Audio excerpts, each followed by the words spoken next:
નમો અરિહંતાણં નમો સિદ્ધાણં નમો આયર્યાણં નમો ઉવજ્જાયાણં નમો લોહે તવસાહુનં એતુ કંચન મુક્કારો તવ પાવપણાતણો મંગલાણં ચ સવ્યેતિં પડમં હવૈ મંગલમ જય જગજીવ જોનિયાણો જગગુરુ જગાનંદો જગનાહો જગબંધો જય જગપ્રિયામહો ભયવમ જય સુયાણં પભવો સિદ્ધયરાણં અપશ્ચિમો જય ગુરુલોગાણં જય મહપ્પા મહાવીરો ઓંકારં બિંદુ સંયુક્તં નિત્યં ધ્યાયન્તિ યોગિનઃ કામદં મોક્ષદં ચૈવ ઓંકારાય નમો નમઃ અજ્ઞાનતિમિરાંધાનાં જ્ઞાનાંજનશલાકયા નેત્રముન્મીલિतं येन તસ્मै શ્રીગુરવે નમઃ અચિન્ત્યચિંતામણિકલ્પશાખિને વિશુદ્ધસદ્બ્રહ્મસમાધિશાલિને દયાર્ણવાયાર્થિતદાયિને સતાં નમો નમઃ શ્રી ગુરુનૈમિષૂરય નમો નમઃ શ્રી ગુરુનૈમિષૂરય નમો નમઃ શ્રી ગુરુનૈમિષૂરય.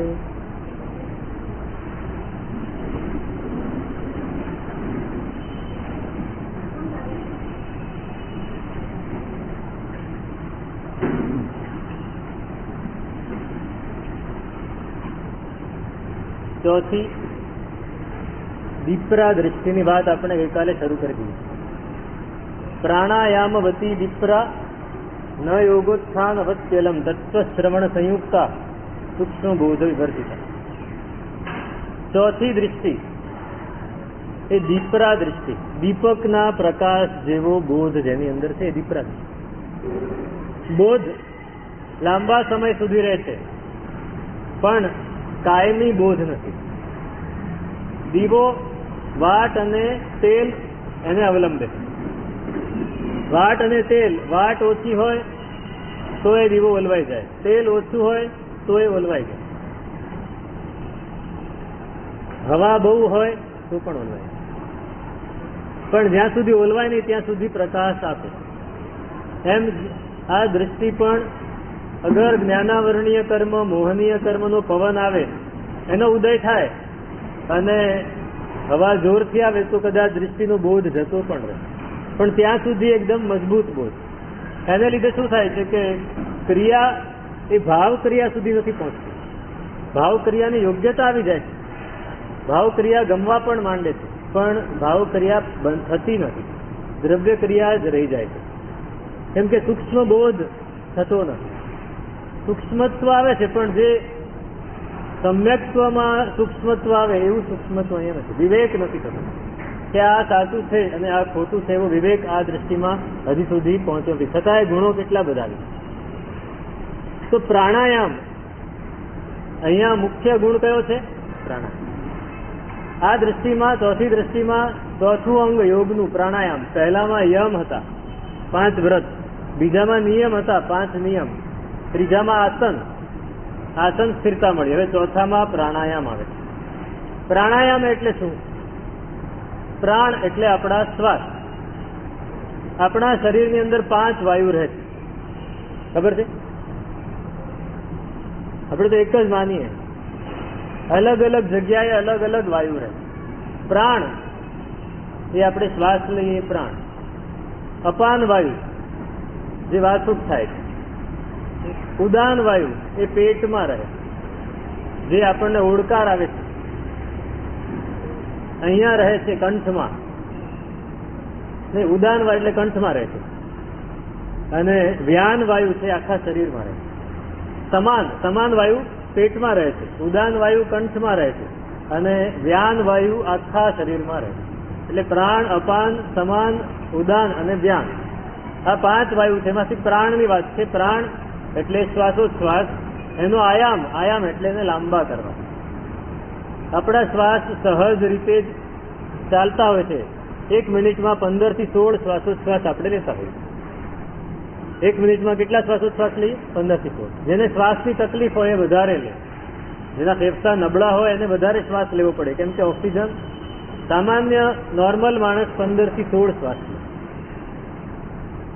પણ જે એને લંબાવે છે, પ્રાણનો આયામ કરવાનો છે, શ્વાસને થોડા લંબાવવાના. આ 15 થી 16 શ્વાસ પ્રમાણે આપણું આયુષ્ય એના પ્રમાણે નક્કી થાય. આપણે કેટલા શ્વાસ લઈએ એ પ્રમાણે આપણું આયુષ્ય નક્કી થાય. 100 વર્ષનું આયુષ્ય આપણું સામાન્યથી કહેવાય તો આપણે 1 મિનિટમાં 15 થી 16 શ્વાસ લેવાના હોય. એ સહજતાથી ચાલ્યા કરે. એમાં આ જીવનીઓની પ્રયત્ન છે. આ પ્રયત્ન ખરો, પણ આપણે કરતા નથી. એની જાતે જ ચાલ્યા કરે. હાર્ટ એની જાતે જ ધબક્યા કરે છે, શ્વાસ એની જાતે જ ચાલ્યા કરે. પણ એ શ્વાસ આપણે જો એને લાંબો કરીએ, 1 મિનિટના 15 ને બદલે 10 કરી નાખીએ, 1 મિનિટના 15 ના બદલે 10 કરી લઈએ, તો સમજો કે આયુષ્ય કદાચ વધે કે ના વધે અલગ વાત છે, પણ શરીરની શક્તિ વધે, મનની શક્તિ વધે. શ્વાસ અને મન એ બંને જોડાયેલા. જેટલા શ્વાસ ઝડપી એટલું મન વધારે દોડતું. આપણે જે માણસ ચિંતામાં હશે ને એના શ્વાસ બહુ ઝડપી ને ટૂંકા ટૂંકા હશે, ઝડપથી લે, નાના શ્વાસ લે. જે માણસ ચિંતનમાં હશે, ઊંડા ચિંતનમાં, એના શ્વાસ પણ ધીમા થઈ ગયા, સૂક્ષ્મ થઈ ગયા હશે, ધીમા થઈ ગયા હશે. અને જે માણસ ધ્યાનમાં બેસે એના શ્વાસ એકદમ સૂક્ષ્મ થઈ જાય. તો અહીંયા પ્રાણાયામની વાત છે કે ચોથી દૃષ્ટિમાં પ્રાણાયામ હોય છે. ભગવાન પતંજલિ કહે છે કે પ્રાણાયામ એટલે શું? 3 વસ્તુ છે, એક રેચક, એક પૂરક અને એક કુંભક. શ્વાસ પ્રશ્વાસયોર ગતિ વિચ્છેદ પ્રાણાયામ. એ રેચક આપણે લઈએ, રેચક આપણે કરીએ એટલે શ્વાસ બહાર નીકળે, પૂરક થી શ્વાસ અંદર જાય, અને કુંભક એ અંદર રોકી રાખવાનું. સમજો રેચક કરીને બહાર કાઢ્યો, પછી બહાર આપણે નવો લેતા નથી, તો એ બાહ્ય કુંભક, અને પેલું અંતર કુંભક. હવે આપણે એને રોકી રાખીએ બહાર કે અંદર, એનું નામ છે પ્રાણાયામ. શ્વાસ લીધો પછી હવે પાછો નથી કાઢતા, એને અંદર ને અંદર રોકી રાખ્યું. એટલે શું થયું? 1 મિનિટમાં 15 ને બદલે આપણે 1 મિનિટમાં 10, 5 ત્યાં સુધી પહોંચી ગયું. ઘણા યોગીઓ એવા હોય કે 1 મિનિટનો એક જ શ્વાસ લે, શ્વાસ લેતા 30 સેકન્ડ, શ્વાસ કાઢતા પણ 30 સેકન્ડ. બહુ મહેનત કરવી પડે ત્યાં સુધી પહોંચતા. પણ એકવાર જો તમે પહોંચી ગયા, 1 મિનિટમાં એક શ્વાસ 30 સેકન્ડ સુધી લીધો અને 30 સેકન્ડ સુધી કાઢ્યો, એવું સતત તમે અડધો કલાક સુધી કરી શકો ને, તો મનની શક્તિ આઈન્સ્ટાઈન કરતા વધારે થઈ જાય. મન એટલું બધું સૂક્ષ્મ થઈ જાય કે આપણે જે ધારીએ યાદ રાખી શકીએ, જે ધારીએ વિચારી શકીએ, વિચારીને એના ઉકેલ પણ મળે. જે પણ પ્રશ્ન આવે એના ઉકેલ મનથી જ મળી જાય, જો મન આટલું શાંત અને સૂક્ષ્મ થઈ ગયું. પણ આપણે નથી કરી શકતા. 30 સેકન્ડ સુધી શ્વાસ લેવો બહુ અઘરી વસ્તુ. તો આ પ્રાણાયામ છે. શ્વાસ અને પ્રશ્વાસનો ગતિ વિશે, એની ગતિ ધીમી પાડી દેવી, ગતિ ઓછી કરી નાખવી, એ પ્રાણાયામ છે. ભગવાન પતંજલિ કહે છે કે આ પ્રાણાયામ કરવાથી થાય શું? આપણે પૂરક કર્યો, પછી અટકી ગયા, પછી રેચક કર્યો, પછી અટકી ગયા, વળી પૂરક કર્યો, અટકી ગયા. એનાથી થાય શું? તો કહે છે કે બાહ્યાભ્યંતર વિષયાક્ષેપી ચતુર્થ તતઃ ક્ષીયતે પ્રકાશાવરણમ. જેમ જેમ આપણે પ્રાણાયામ કરતા જઈએ, ભગવાન પતંજલિનો મત છે, આપણો મત નથી. જેમ જેમ પ્રાણાયામ કરતા જઈએ એમ મન સૂક્ષ્મ થતું જાય. મન ઉપર જે આવરણો છે ક્લેશના, કષાયોના, અજ્ઞાનના, મોહના, એ આવરણો ધીમે ધીમે ક્ષય પામતા જાય. એટલે બોધ શુદ્ધ થતો જાય. પ્રાણાયામથી શું થાય ફાયદો? બોધ શુદ્ધ થાય. અને એને લીધે તો કે મનની યોગ્યતા આવે ધારણા કરવા માટે. પ્રાણાયામ પછી પ્રત્યાહાર આવે છે. પ્રત્યાહાર પછી ધારણા અને એના પછી ધ્યાન. ધારણા એટલે એકાગ્રતા. કોઈ એક વસ્તુ ઉપર એકાગ્ર થવાની પ્રક્રિયાને ધારણા કહેવાય. જ્યાં સુધી આપણે પ્રાણાયામ કરતા નથી ત્યાં સુધી ધારણા સુધી પહોંચી શકતા નથી. મન એકાગ્ર બની શકતું નથી. આવું ભગવાન પતંજલિ કહે. જ્યારે આપણે ત્યાં શું કહેવામાં આવે છે? હરિભદ્ર સુરી મહારાજ છે આ પ્રાણાયામની વાત સાચી છે. ભગવાન પતંજલિ કહે છે એ વાત સાચી છે. પણ કોઈક જીવ એવો હોય કે જેને પ્રાણાયામ કર્યા વગર જ એના આવરણો બધા ખપી જતા હોય, એના ક્લેશ બધા શાંત થઈ જતા હોય, એનો બોધ વધારે ને વધારે પ્રાણાયામ વગર જ સૂક્ષ્મ થતો હોય, તો એને પ્રાણાયામની જરૂર નથી. પહેલામાં એમને કહી દીધું કે બધાએ પ્રાણાયામ કરવો જ પડે યોગમાં આગળ વધવા માટે. જ્યારે આપણે ત્યાં તો જેને પહેલેથી જ આવો બોધ છે એને પ્રાણાયામ કરવાની જરૂર નથી. જેના ક્લેશ આપોઆપ શમી જાય છે એને પ્રાણાયામ કરવાની જરૂર નથી. યોગ્યતાને અનુસારે બધાએ કરવાનું. બધું જ બધાએ કરવું એવું નથી. ક્યાંક જરૂર પડે તો પ્રાણાયામ કરો પણ ખરા, પણ પ્રાણાયામ અનિવાર્ય છે એવું નહીં કહેતા. ભગવાન પતંજલિ અનિવાર્ય છે એમ કહે. શા માટે? તો આવશ્યક નિરુક્તિમાં એમણે કહ્યું, અરે વિશેષ આવશ્યક ભાષ્યમાં કે ઉત્સાહ સમતે નિરુંભઈ આભિગહ્યો વિકિમુ અચેક્ષા સસજ્જ મરણ નિરોહે મુહુ ઉત્સાહ સમતે જયણાએ. જો આપણે શ્વાસને રોકી લઈએ, હવે કોઈ વ્યક્તિ છે એની એટલી શક્તિ નથી ને છતાં એ શ્વાસને રોકી લે તો શું થાય? ગભરામણ થાય, ગુંગળામણ થાય, અને એનાથી વધારે આગળ મરણ પણ થઈ શકે. હાર્ટ ફેલ થઈ જાય જો શ્વાસ બરાબર સમયે ન લેવાયો હોય. એટલે એના માટે તમારે જેને જરૂરિયાત હોય એવા પ્રાણાયામ કરે તો બરાબર છે. જેને બધાને જરૂર નથી એ બધાએ પ્રાણાયામ કરવાની જરૂર નથી. તો પણ પ્રાણાયામ તો જરૂરી છે. આ દ્રષ્ટિમાં તમે કહો છો કે ચોથી દ્રષ્ટિમાં પ્રાણાયામ હોય જ છે, તો કયો પ્રાણાયામ લેવાનો? તો ભાવ પ્રાણાયામ હતો. આ દ્રવ્ય પ્રાણાયામ હતો, આપણે ભાવ પ્રાણાયામ કરવાનું છે. હા,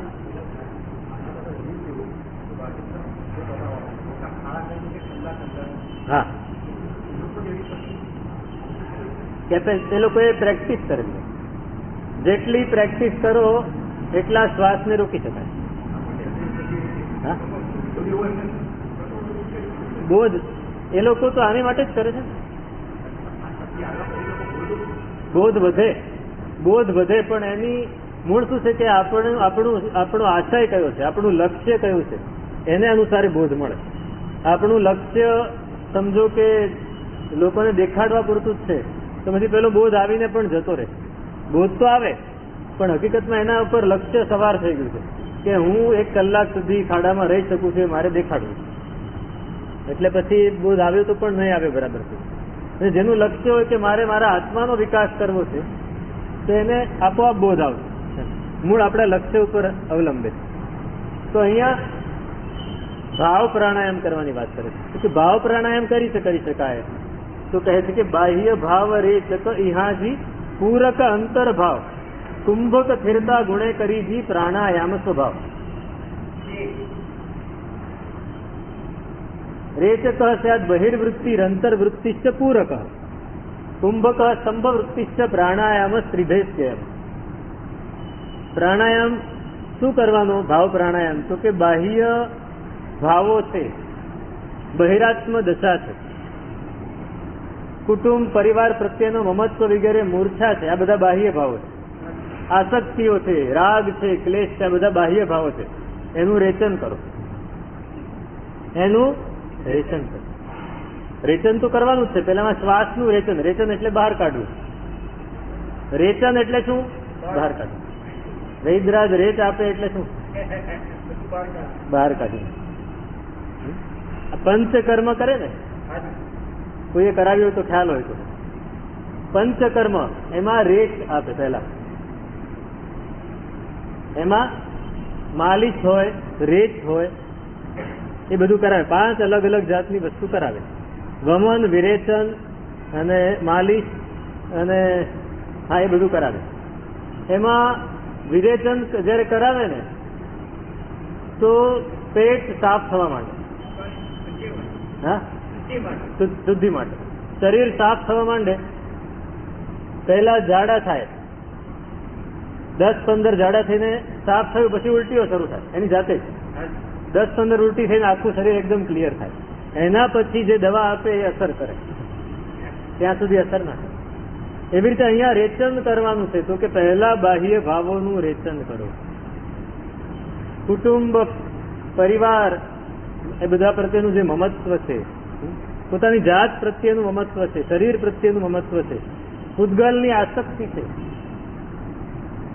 જે આપણને અનુકૂળ નથી એના પ્રત્યે દ્વેષ છે, ક્લેશ છે, મોહ છે, આ બધી વસ્તુનું રેચન કરો. પહેલા બાહ્ય ભાવ રેચક ઇહાદી, પછી પૂરક અંતર્ભાવ, અંતરાત્મ દશા એનું પૂરણ કરવાનું છે કે આ બધાથી હું જુદો છું.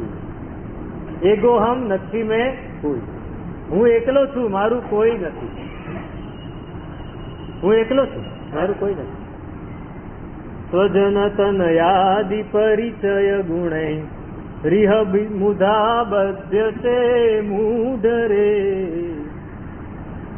ઉપાધ્યાયજી મહારાજ, વિનય વિજયજી મહારાજ શાંત સુધારસમાં કહે કે સ્વજન તનય, સ્વજન બધા છે, દીકરા છે, પુત્ર પુત્રી છે, કુટુંબ છે, આ બધા એના પરિચય ગુણોથી તો એટલો બધો મૂંઝાય છે, મૂઢ થઈ ગયો છે કે આ મારું છે, મારું છે, મારું છે, પણ કશું તારું રહેવાનું નથી.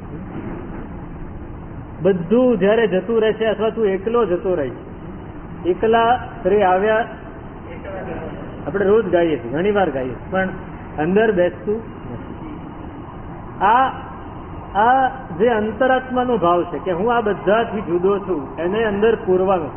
પહેલા બહિરાત્મ દશા, પછી અંતરાત્મ દશા, અને પછી પરમાત્મ દશાને અંદર સ્થિર કરી દેવાની. અંતરાત્મ દશા આવી એટલે નિશ્ચય થઈ ગયો કે હું આત્મા છું, હું પૂતગલ નથી. એને નિશ્ચિતપણે અંદર હું પરમાત્મા બની શકું એમ છું, એને અંદર કુંભક એટલે સ્થિર કરી દેવાનું. બહિરાત્મ તજી અંતર આત્મા રૂપ થઈ સ્થિર ભાવ સુજ્ઞાની પરમાત્મનું હો આત્મ ભાવ આત્મ અર્પણ દાવ સુજ્ઞાની સુમતિ ચરણ કજ આત્મ અર્પણ. સુમતિનાથ ભગવાનના સ્તવનમાં આનંદ ગંજી મહારાજ કહે કે બહિરાત્મ દશાનો ત્યાગ કરો, અંતરાત્મ દશામાં સ્થિર થાવ અને પરમાત્મ દશાની ભાવના કરો તો એ પ્રાણાયામ છે. આ પ્રાણાયામ. બહિરાત્મ દશા એટલે શું? પાછી એની વાત આપણને ખબર ના પડે. બહિરાત્મ દશા એટલે શું? બહિર્મુખતા, બહિરાત્મ દશા એટલે શું? તો એ પણ એમને કહી દીધું કે આત્મ બુદ્ધે હો કાયાદિક ગ્રહયો બહિરાત્મ અઘરૂપ સુજ્ઞાની. બહિરાત્મા એટલે શું? જે આત્માની બુદ્ધિએ શરીરને ગ્રહણ કરી લીધું. આ શરીર એ જ આત્મા છે. આપણે શું કરીએ? સહેજ કોઈ ભટકાયું, અરે મને વાગી ગયું. કોને વાગ્યું? શરીરને વાગ્યું. રસ્તામાં જતા કોઈકના ગાડીમાં કે તેમાં તમારું શર્ટ ભરાઈ ગયો ને ફાટી ગયો તો હું ફાટી ગયો એમ કહીએ છીએ આપણે? મારું શર્ટ ફાટી ગયું તો શરીરને વાગે તો મને વાગ્યું એમ કેમ કહ્યું? મારા શરીરને વાગ્યું. હા, હાથને વાગ્યું તો મારા હાથને વાગ્યું એમ કહ્યું. પગને વાગ્યું તો મારા પગને વાગ્યું. પણ શરીરને વાગ્યું તો મને વાગ્યું. મૂળ વાત મને વાગ્યું, મને ગમ્યું. કોને ગમ્યું છે? શરીરને ગમ્યું. પૂતગલ પૂતગલા તૃપ્તિમ યાંત્યાત્મા પુનરાત્મના. પૂતગલો પૂતગલથી તૃપ્તિ પામે, આત્મા આત્માથી તૃપ્તિ પામે. પૂતગલ પૂતગલથી મને ગમે છે એટલે આ પૂતગલ ને પૂતગલ ગમે છે. મારી આંખ એ પૂતગલ છે, આ વસ્તુ એ પૂતગલ છે. એ બંને એકબીજાને જુએ છે ને એને ગમે છે. પણ આત્માને શું ગમે છે? આત્મા. તો બહિરાત્મ દશા છે આ, કે આત્મ બુદ્ધે હો કાયાદિક ગ્રહ. આપણે એ જ કરીએ છીએ આખી જિંદગી નહીં, ભવો ભવથી આ કરતા આવ્યા છીએ. જે દિવસે આપણને અંદરથી બોધ થશે કે હું આત્મા છું, હું આ શરીર નથી, અંદરથી અનુભવ થશે, ત્યારે આપણે અંતરાત્મ દશામાં કાયાદિક નો હો સાખી ધર રહ્યો અંતર આત્મ રૂપ સુજ્ઞાની. કાયાનો સાક્ષી માત્ર રહેવાનો, કાયામાં સાક્ષી ભાવ લાવવાનો, કાયામાં હું આત્મા છું એવો ભાવ નથી લાવવાનો, એની અંદર લીન થવાનો ભાવ નથી, એનાથી દૂર થવાનો ભાવ છે, એનાથી ઉપર ઉઠવાનો ભાવ છે. રમણ મહર્ષિને કેન્સરની ગાંઠ થઈ હાથમાં, તો ખૂબ પરું થાય, લોહી નીકળે, ગુમડું, એટલે વેદના એટલી બધી થાય. એમના ભક્તો, એમના શિષ્યો બધા કે ડોક્ટરને બોલાવી, તો કે શેની માટે? આ ગાંઠ છે આપણે થયેલી છે. ગાંઠ મને ક્યાં થયેલી છે? આ શરીરને થયેલી. આ ગાંઠ શરીરને થયેલી છે, મને નથી થઈ. ડોક્ટરની જરૂર નથી. બહુ આગ્રહ કર્યો બધાએ, સાહેબ અમારાથી જોવાતું નથી, તો બોલાવો. તમને તકલીફ પડે એવું નહીં કરું પાછું, એ પણ એટલી પણ કરુણા છે. તમને તકલીફ પડે છે તો બોલાવી લો ડોક્ટર, મને કોઈ તકલીફ નથી. ડોક્ટર આવ્યા, જોયું કે આ ગાંઠ કાપવી પડશે, તો કે કાપી નાખો. હજી એનેસ્થેસિયાની શોધ થઈ નહોતી. બાટલી ક્લોરોફોર્મ સુંઘાડતા ને, હજી સુધી એની શોધ વિજયભાઈ નહોતા આવે. એનેસ્થેસિયાની શોધ નહોતી થઈ. ડોક્ટર કે બહુ દર્દ થશે, આપણે એક કામ કરો, તમને હું પેઇન કિલર દવા આપી દઉં, તમે એ લઈ લો, પછી હું આ બધું કરું. તો કે શેને માટે? પોતે વાતો કરી રહ્યા છે, આ તમે કાપી નાખો. હાથ આપી દીધો. ડોક્ટરે કાપી, એમના મોઢાની રેખા પણ નથી બદલાતી, કેમ કે શરીરથી આત્માને એમને એટલો બધો જુદો પાડી દીધો. સાધના એનાથી થાય. સાધના આને માટે છે. ધ્યાન સાધનાનું અલ્ટિમેટ ગોલ આ છે કે આપણે શરીરથી આત્માને જુદો પાડી શકીએ, જુદો અનુભવી શકીએ. ભેદ જ્ઞાન, ભેદ જ્ઞાન. અત્યારે આપણે અભેદ જ્ઞાન, પેલું વિવેક કહેવાય, આ અવિવેક છે. અત્યારે આપણે જીવીએ છીએ શું છે? અવિવેક. અભેદ ભાવ છે. શરીર અને આત્માનો અભેદ ભાવ છે, એમાંથી આપણે ભેદભાવ, આમ બીજા સાથે ભેદભાવ નથી કરવાનો, પણ શરીર સાથે ભેદભાવ કરવાનો. આ ભેદ જ્ઞાન જયારે થશે તો બહિરાત્મ દશાનો ત્યાગ એ રેચન થયું. અંતરાત્મ દશાને અંદર પૂર્યો એટલે પૂરણ થયું. અને પછી જે ભાવ આવ્યો, વિવેક આવ્યો, સમ્યક્ત્વ આવ્યું, એને અંદર સ્થિર કરવું છે. હજી આવ્યું નથી, પણ ભાવ આવી ગયો છે.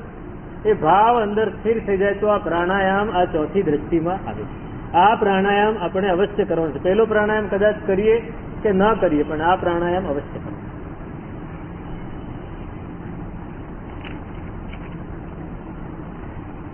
આ પ્રાણાયામ આવી રીતે જયારે આવો પ્રાણાયામ મનમાં દ્રઢતાથી સ્થિર થઈ જાય ત્યારે એને ધર્મ ગમવા માંડે. ધર્મ એટલો બધો ગમે છે કે કહે છે કે પ્રાણેભ્યોપી ગુરુર ધર્મ સત્યામ અસ્યામ અસંશયમ પ્રાણાન ત્યજતિ ધર્માર્થમ ન ધર્મમ પ્રાણ સંકટે. જયારે ધર્મ એટલે આત્મધર્મ, શરીરથી જુદા પડવાનો ધર્મ, એ ધર્મ એને અંદર એટલો બધો ફિટ થઈ ગયો છે, અંદર એટલો બધો ગમી ગયો છે, અંદર એટલો બધો રૂચી ગયો છે કે સંકટ આવે, તકલીફ આવે તો પ્રાણ ત્યાગ કરી શકે, પણ ધર્મ ત્યાગ ન કરે. પ્રાણનો ત્યાગ થઈ જાય પણ ધર્મનો ત્યાગ ન થાય. આપણે નાની નાની વાતમાં ધર્મ છોડી દઈએ. સમજો કે આજે સવારે તમને સમાચાર મળ્યા કે આવતીકાલે સવારે વહેલા નીકળી જવાનું છે મુંબઈ જવા માટે, તો શું કરીએ આપણે? સૌથી પહેલો કાપ તેની ઉપર આવે, પૂજા ઉપર. આજે પૂજા નહીં કરું, આજે વહેલા જવાનું, 6:30-7 વાગે વહેલા જવાનું હોય તો તમે 4:30-5 દેરાસર ખુલી જાય છે, જઈને વાસક છે પૂજા આરામથી કરી શકો. પણ નહીં, પહેલો કાપ ધર્મ ઉપર આવે. આજે ઓફિસે થોડું વધારે બેસવાનું છે તો પ્રતિક્રમણ નહીં કરીએ, ચાલશે. આજે 14 છે, પ્રતિક્રમણ કરવાનું છે તો ઓફિસથી વહેલા આવી જઈશું તો ચાલશે? એ નહીં ચાલે સાહેબ. એ તો ઓફિસ તો ચાલુ રાખવી જ પડે, નહીં તો માણસો કામ ન કરે. બહુ સરસ. પ્રાણાંશ ત્યજતિ ધર્માર્થમ. અહીં કહે છે ધર્મને માટે પ્રાણનો ત્યાગ કરે. આપણે તો એક નાનકડી ક્રિયાનો પણ ત્યાગ નથી કરતા. પ્રાણનો ત્યાગ કરવાની તો ક્યાં વાત આવે. 5 ઇન્દ્રિય, 3 બલ, મન વચન કાયનું બળ, શ્વાસોશ્વાસ અને ભાષા, આ 10 પ્રાણ છે. આ 10 પ્રાણ, એ 10 પ્રાણ અને 11મો પ્રાણ ધન. પૈસો એ 11મો પ્રાણ છે. 10 પ્રાણ કદાચ છૂટી જાય તો 11મો ના છૂટે. પણ અહીં તો કે છે ધર્મ માટે પ્રાણને પણ ત્યાગ કરે. આપણે એને એના પ્રતિક રૂપે દાન આપવાની વાત એ છે કે આપણે પ્રાણ તો ત્યાગ નથી કરી શકતા, પણ ધન રૂપી 11મા પ્રાણનો પણ ત્યાગ કરીને આપણે ધર્મ કરીએ. એ હકીકત ત્યાં ચરિતાર્થ થાય એટલા માટે દાનની વિભાવના છે કે ધર્મ કરવો છે પણ પ્રાણનો ત્યાગ કરીને. તો કયા પ્રાણ? અત્યારે બીજા પ્રાણનો ત્યાગ નથી થતો, તો ધનનો ત્યાગ કરે. પણ અહીં તો પ્રાણનો પણ ત્યાગ કરે. કામદેવ શ્રાવક, આનંદ, કામદેવ વગેરે 10 શ્રાવકો ભગવાનના મુખ્ય હતા.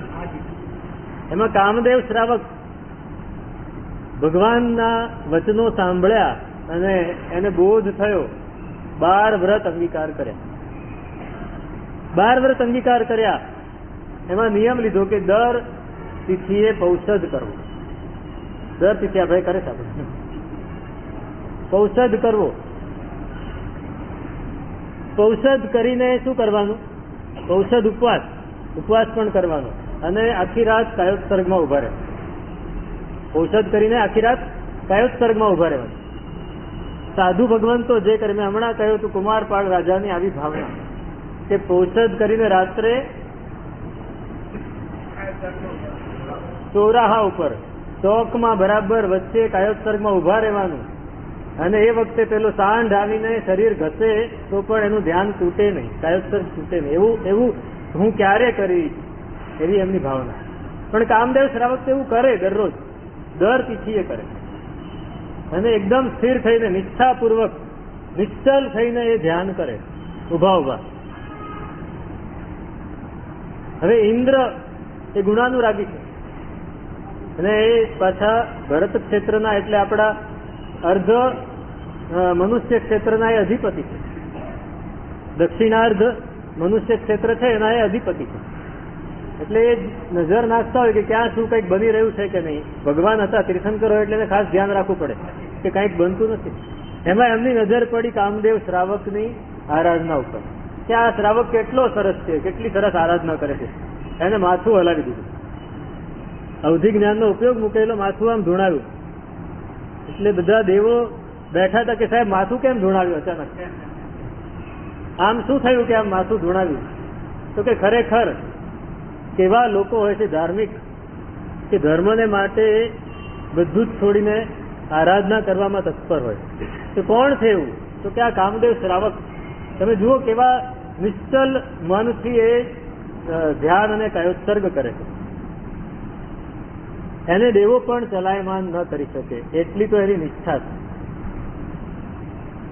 ગમે એવા એને હેરાન કરો પણ એ ચલાયમાન નહીં થાય. આવી બધી વાત કરે છે અને સભામાં એક દેવ બેઠેલો એને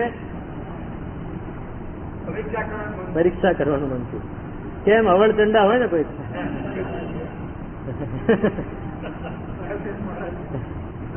તળી કરવા વાળા હોય કોઈ કે જોઈએ તો ખરા.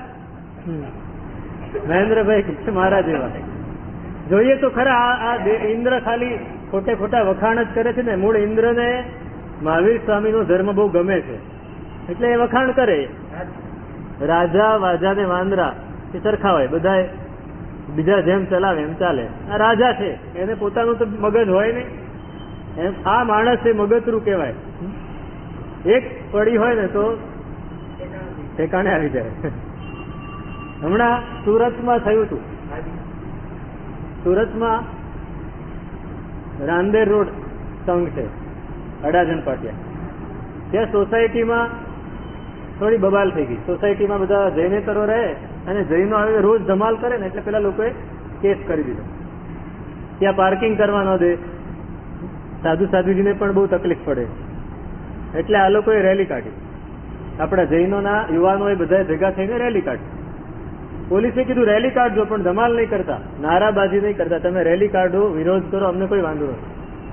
પણ આપણા કઈ સખણા રહે નહીં. થોડે આગળ ગયા એટલે ચાલુ થઈ ગયા અવાજ, નારાબાજી શરૂ થઈ ગઈ, અને આ જૈનતરો આવા છે તેવા છે. હવે ખબર છે આપણે કેટલા છીએ અને જૈનતરો કેટલા છે. મુઠ્ઠીભર પણ નથી આપણે, છતાંય આપણે એટલા પ્રબળ છીએ.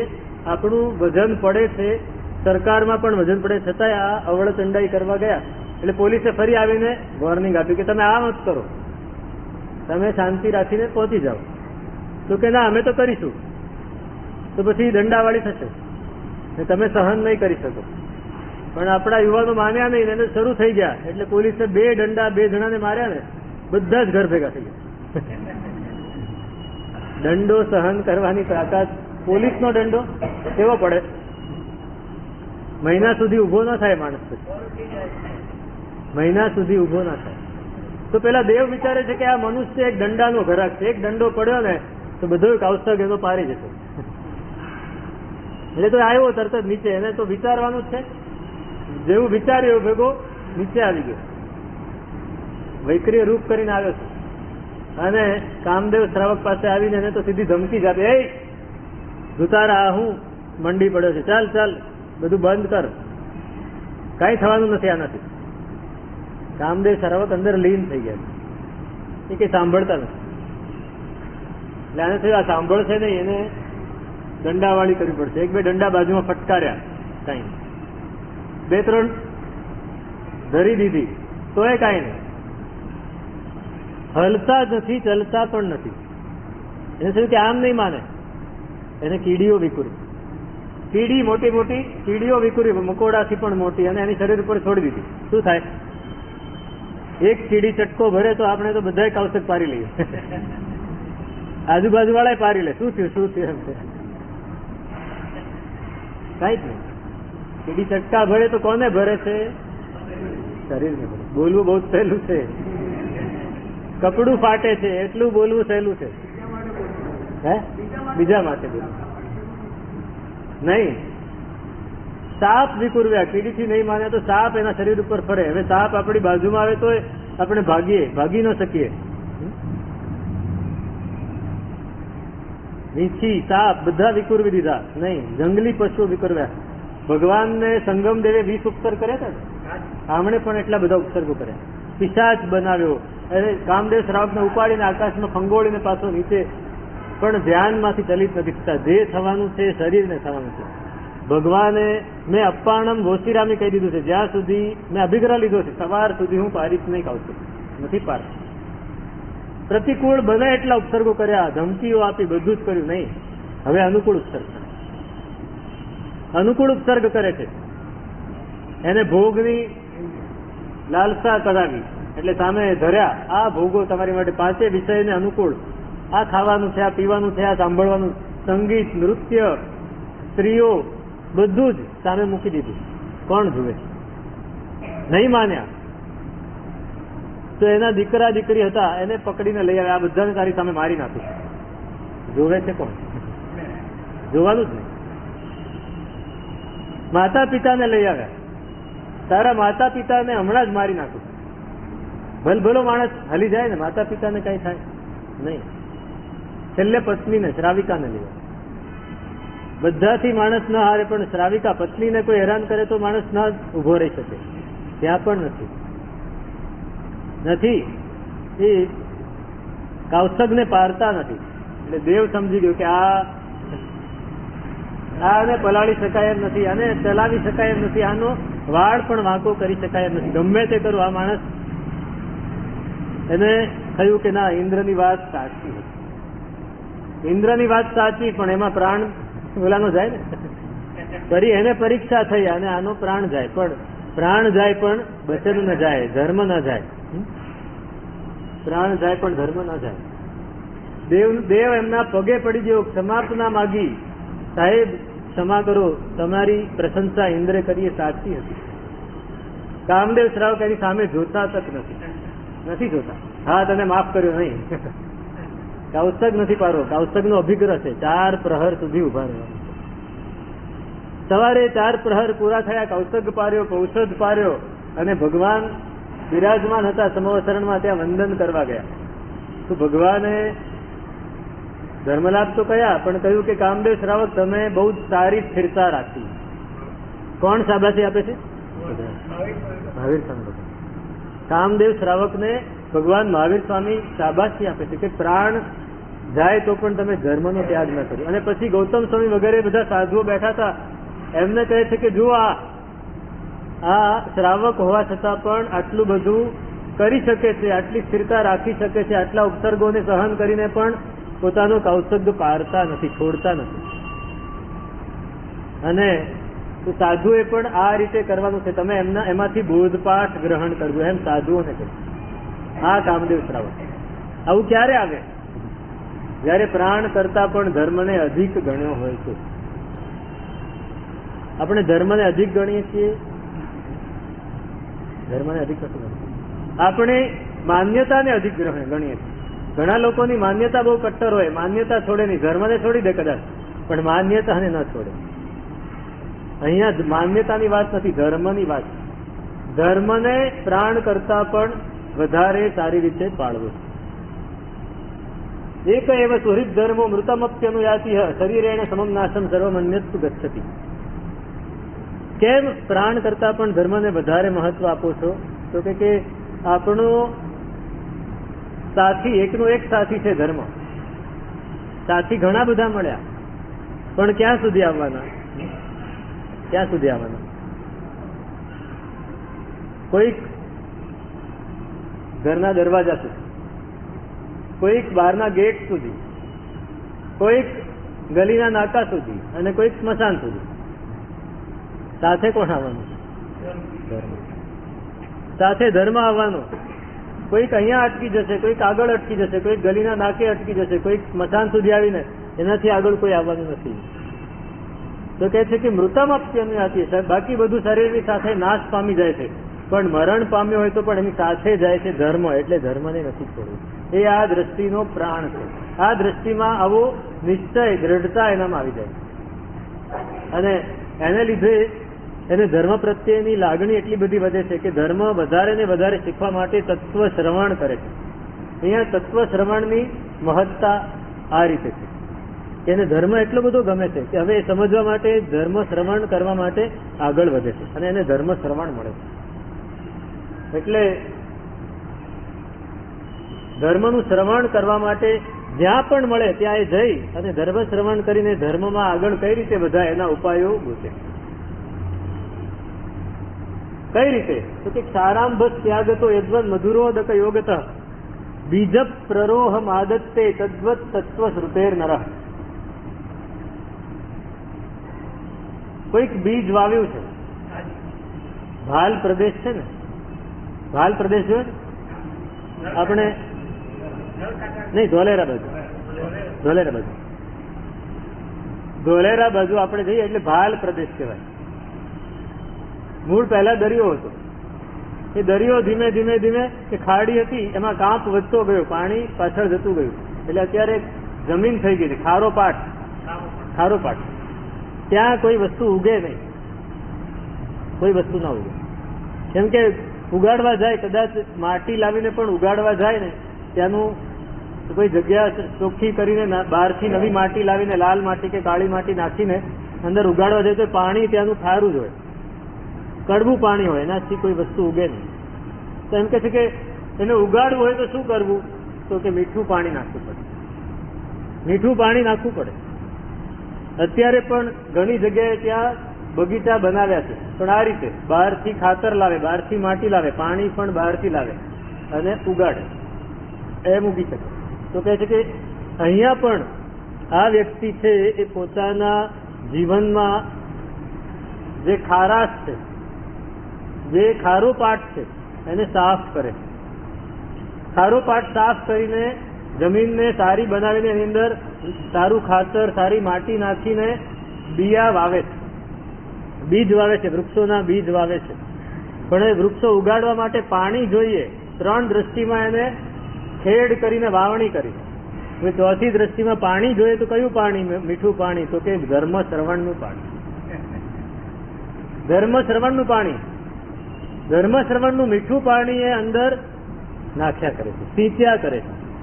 એ જ્યાં સુધી ન સિંચે ત્યાં સુધી ખારું પાણી તો આવવાનું જ છે. કયું? તો કે આ સંસારનું. સંસારનું પાણી એ ખારું છે. પેલું ગીત બોલો છો ને તમે, વિરતી ધરનો વેશ પ્યારો પ્યારો લાગે રે, પછી સંસારીનો સંગ ખારો ખારો લાગે રે. ખારો લાગે,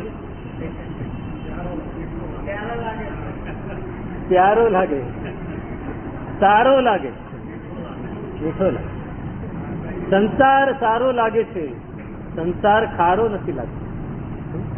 સંસાર જે દિવસે ખારો લાગશે એ દિવસે ત્યારે અહીંયા આવી જશે. ના, અહીંની કદાચ નહીં આવે તો ધર્મ શ્રવણ અને ધર્મ કરવામાં તમારી રુચિ વધી જશે. હા,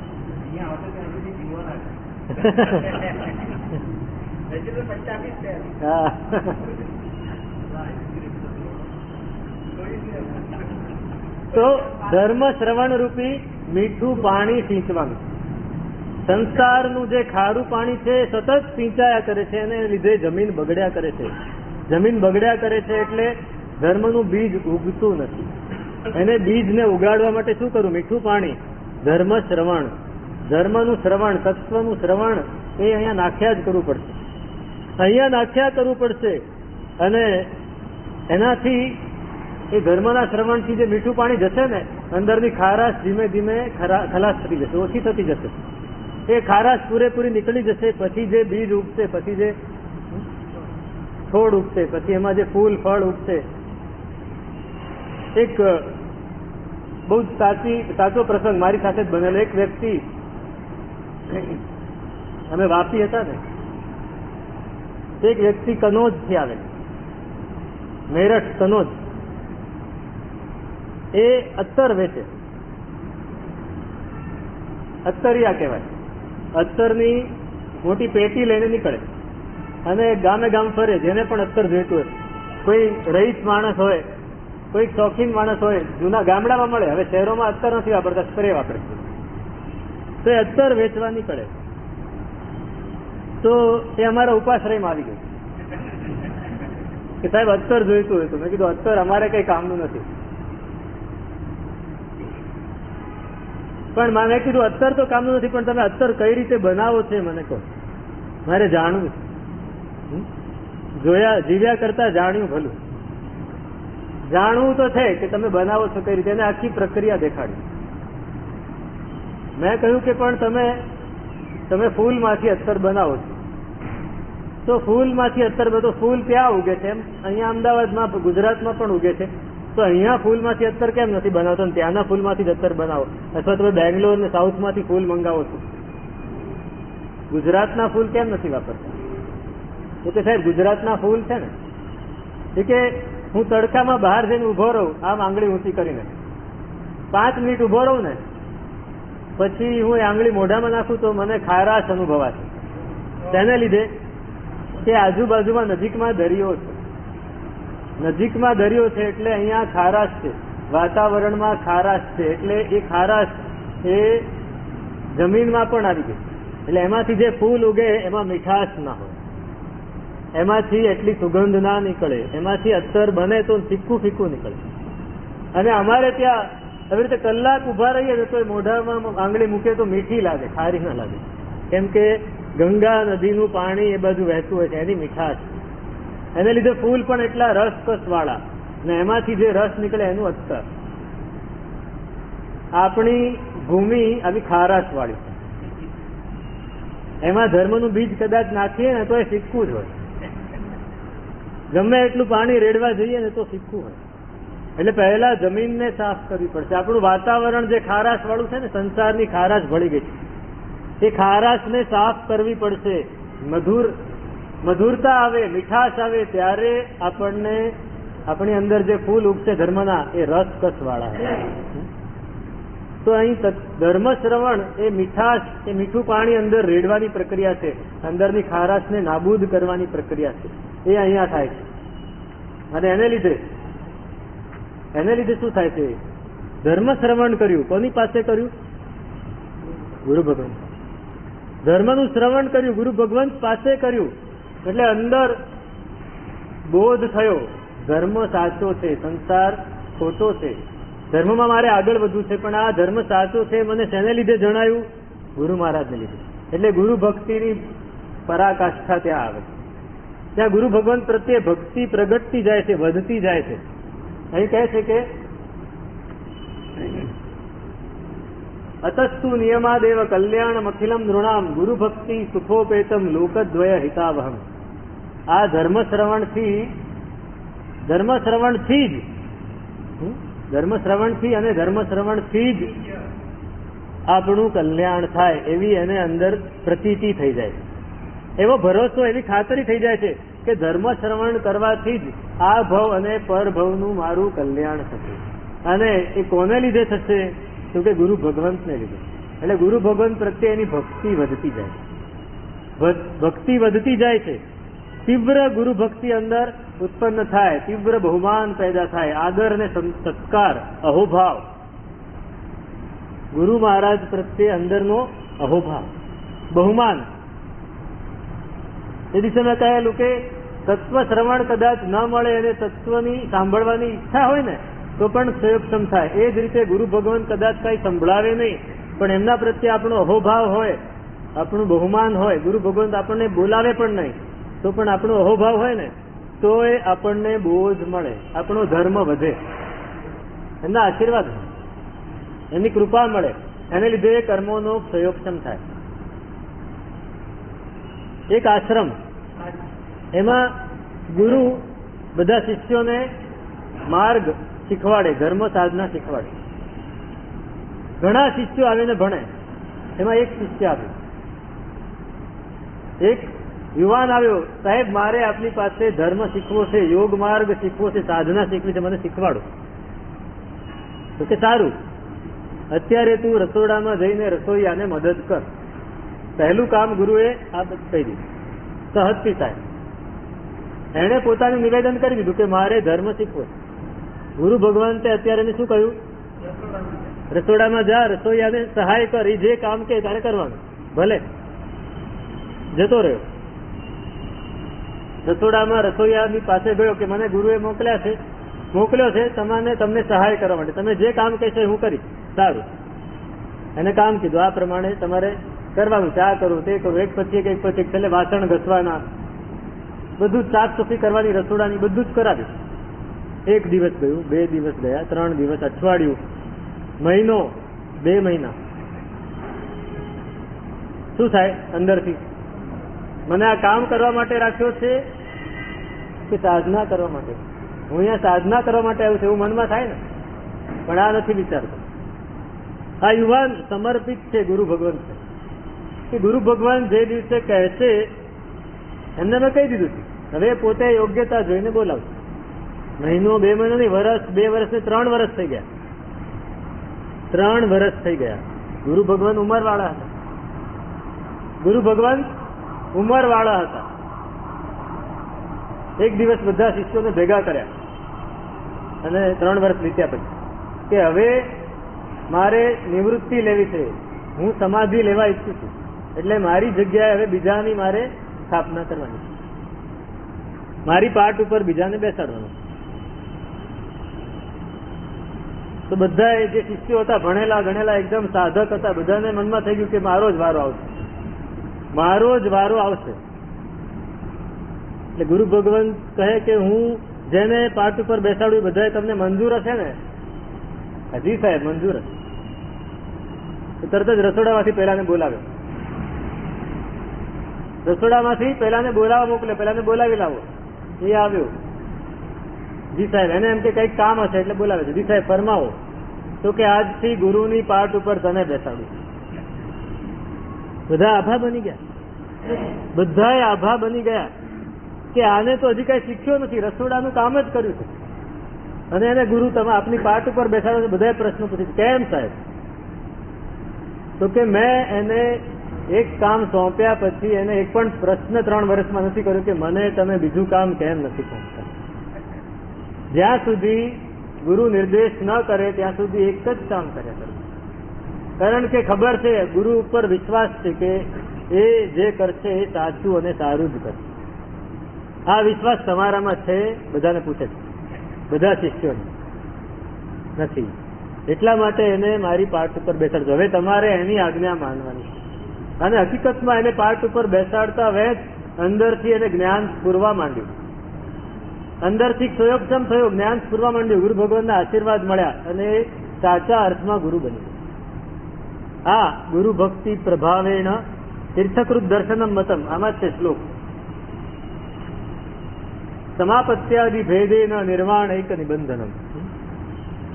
ગુરુ ભગવાન, આ તો લૌકિક વાત કરી, આપણી લોકોત્તર વાત કરી. એક આચાર્ય ભગવાન વિહાર કરી રહ્યા હતા અને રસ્તામાં કાગડાઓ બધા ભેગા થઈને કંઈક ખાઈ રહ્યા હતા. કા કા કા કરી રહ્યા. એટલે ગુરુ ભગવાન કે આ કાગડા કેટલા સરસ ધોળા ધોળા છે. તો શિષ્યો, જી સાહેબ કેટલા ધોળા છે. હા પાડે, કોઈ ના નથી પાડે. બાબા વાક્યમ પ્રમાણમ એમ નહીં, સમજણ પૂર્વક. પણ એક શિષ્ય છેલ્લે કે સાહેબ આપની વાત અમે સ્વીકારીએ છીએ, પણ આપણે કેમ ધોળા કહ્યા કાગડાને? મારે જાણવું છે. જાણવું છે ને કેમ ધોળા કહ્યા કાગડા? તો કે કાગડાને, એક કાગડાને તમે ખાવાનું આપો તો એકલો નહીં ખાય, કા કા કરીને બધાને ભેગા કરશે, એટલે ધોળા. અને બીજું પંખી હશે તો, અથવા બીજો કોઈ જનાવર હશે એ ખાવા જશે, બીજું કોઈ આવશે તો એને કાઢી મૂકશે પહેલા, પોતે એકલું ખાશે. કાગડા બહારથી ભલે કાળા હોય પણ અંદરથી ધોળા હોય. ગુરુ ભગવાનની વાત તરત જ સ્વીકારવી, કેમ કે એમાં કંઈક રહસ્ય હોવું જોઈએ, એમાં કંઈક મતલબ હોવો જોઈએ. એમને એમ ગુરુ ભગવાન બોલે નહીં, નહીતર શું થાય, સાઠે બુદ્ધિ નાખી એમ. ગુરુ થયા એટલે ગમે તે બોલવાની છૂટ મળી જાય એવું મનમાં વિચાર આવે તો સમજવું કે આપણી યોગ્યતા ઓછી, આપણી યોગ્યતા. તો અહીંયા કહે છે કે એનાથી ગુરુ ભક્તિ એની વધે છે. ધર્મ શ્રવણથી ગુરુ ભક્તિ વધે છે. અને ગુરુ ભક્તિથી શું થાય છે તો કે તીર્થંકરના દર્શન સુધી, તીર્થંકરના સાક્ષાત્કાર સુધી પહોંચી શકાય. ગુરુ ભગવાન સમજાવે કે આ રીતે તીર્થંકર ભગવાન સમવસરણમાં બિરાજમાન હોય અને એ એનું ધ્યાન કરે અને ધ્યાનમાં ને ધ્યાનમાં એ સમવસરણના દર્શન પણ કરી શકે. અને એનાથી આગળ વધારે વાત કહી કે સમાપત્યાદિ ભેદેન, એટલે ધ્યાન જ સ્પર્શના, ભગવાનની સ્પર્શના કરી આવે મહાવિદ્ય ક્ષેત્રમાં જઈને ધ્યાનમાં ને ધ્યાનમાં. અને ભક્તિ એટલી બધી વધે, તીર્થંકર નામ કર્મ બંધાય. તીર્થંકર નામ કર્મ, ભક્તિ એટલી બધી વધે કે તીર્થંકર નામ કર્મ બંધાય. ગુરુ ભગવંતની ભક્તિ કરવાથી તીર્થંકર નામ કર્મ બંધાય. તીર્થંકર નામ કર્મના બાંધવાના કેટલા પ્રકાર છે ખબર છે? સત્વાર સૂત્રમાં કયા છે? 19 પ્રકારે તીર્થંકર નામ કર્મ બંધાય. એમાં એક પ્રકાર છે અરિહંત ભગવંત, સિદ્ધ ભગવંત, સાધુ ભગવંત, ગુરુ ભગવંત, એની ભક્તિ કરવી. પ્રવચન વત્સલતા, શાસન પ્રભાવ ના કરી, આ બધાથી તીર્થંકર નામ કર્મ બંધાય. તો ગુરુ ભક્તિથી તીર્થંકર નામ કર્મ બંધાય. એનો વિપાક, એનો ઉદય આવે ત્યારે જાતે તીર્થંકર બની શકે. આ ગુરુ ભક્તિનો પ્રભાવ છે. તો આ દ્રષ્ટિમાં એની ગુરુ ભક્તિ વધે છે, ગુરુ પ્રત્યેની નિષ્ઠા વધે છે, ધર્મ શ્રવણ કરવાની રુચિ વધે છે. પ્રાણાયામ અને છેલ્લું ઉત્થાન, હજી ઘણી વાત આગળ છે, પણ ઉત્થાન નામનો દોષ, પહેલામાં ખેદ નહોતો, બીજામાં ઉદ્વેગ નથી, ત્રીજામાં વિક્ષેપ નથી, ચોથામાં ઉત્થાન. 8 દોષ છે, એમાંથી 4 દોષ ટળ્યા, આમાં ચોથો દોષ ટળે છે. એ બહુ સરસ વાત કરી કે ખેદ દોષ એટલે શું? કોઈ પણ ક્રિયા કરીએ એમાં ચિત્તની દ્રઢતા જોઈએ, ચિત્ત નિશ્ચલ જોઈએ કે મારે આમાં દત્ત ચિત્ત થઈને, એમાં એકાગ્ર થઈને મારે આ ક્રિયા કરવી છે. નાનકડી ક્રિયા, તમે ચૈત્યવંદન કરો પણ પૂરેપૂરા એકાગ્ર થઈને, પૂરેપૂરા ઇન્વોલ્વ થઈને કરો તો એ દ્રઢતા થઈ.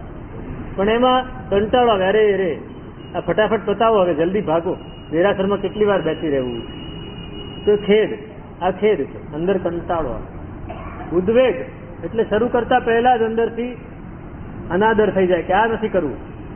આજે જવા દો ને, આજે ચૈત્યવન નથી કરતું, આજે ભગવાનને પૂજા કરી ત્રણ ખમાસમાં દઈને જતા રહે.